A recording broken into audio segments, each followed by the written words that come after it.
नमस्ते। भारत ने गाजा युद्ध में फंसे इजराइल को हथियार भेजे हैं। भारत ने यह कदम तब उठाया है जब इजराइल को अमेरिका ने हजारों बम की सप्लाई को रोक दिया है। पिछले 8 महीने से हमास के साथ जंग में इजराइल के हथियारों का जखीरा खाली हो गया है और उसने दोस्त भारत से मदद मांगी थी।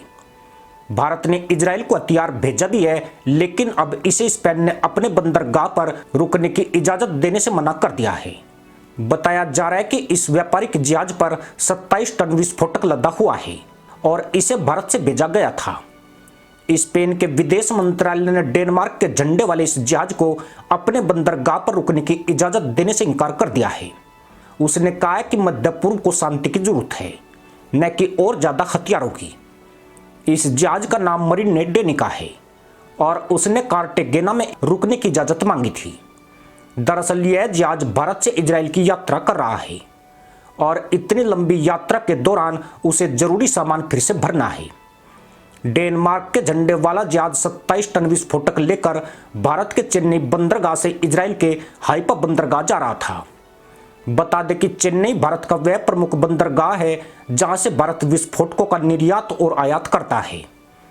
बता दें कि स्पेन ने इजराइल के गाजा में सैन्य अभियान की कड़ी आलोचना की है। वह फिलिस्तीनी देश को भी मान्यता देना चाहता है। स्पेन ने गाजा में युद्ध शुरू होने के बाद से ही इजराइल को हथियारों की आपूर्ति रोक दी थी। भारत इजराइल का सबसे बड़ा हथियारों का खरीदार है। गाजा युद्ध के बीच इजराइल भारत से कई तरह के हथियारों के लिए जरूरी सामान मंगा रहा है। इजराइल की कई सरकारी कंपनियां भारत में निवेश किए हुए हैं। भारत में इजरायली कंपनियां विस्फोटक से लेकर किलर ड्रोन तक बना रही है। भारतीय कंपनियों ने हाल ही में विस्फोटक और ड्रोन की सप्लाई की है।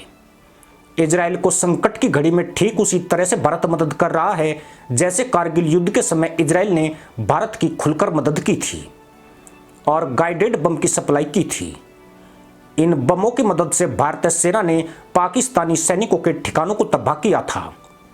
भारतीय रक्षा सूत्रों का कहना है कि इजराइल को विस्फोटक देकर भारत ने किसी भी अंतर्राष्ट्रीय नियम का उल्लंघन नहीं किया है। आपको बता दें कि इजराइल ने दक्षिणी गाजा के आखिरी शहर रफा में अपनी सैन्य कार्रवाई को तेज कर दिया है। करीब 7 महीनों से चल रही इस जंग में बड़े पैमाने पर जान और माल का नुकसान पहले ही हो चुका है।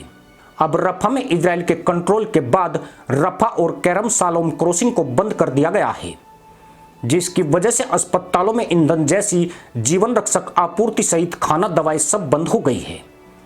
जबकि इजराइल को विस्फोटकों की कमी हो रही है, जिसके चलते तेल अवीव ने नई दिल्ली से मदद मांगी थी। अमेरिका और अंतर्राष्ट्रीय समुदाय की रफा में ऑपरेशन विस्तार करने की अपील को दरकिनार करते हुए इजराइल ने रफा में और ज्यादा जंगी टैंक व सैनिक तैनात करने का आदेश दिया है।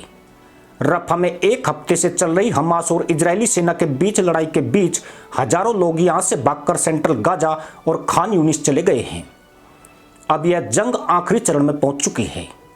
मुस्लिम देश आशंका जता रहे हैं कि रफा में इजराइल नरसंहार कर रहा है, जहां अगले कुछ दिनों में लाखों हमास समर्थक आदाब बोल सकते हैं।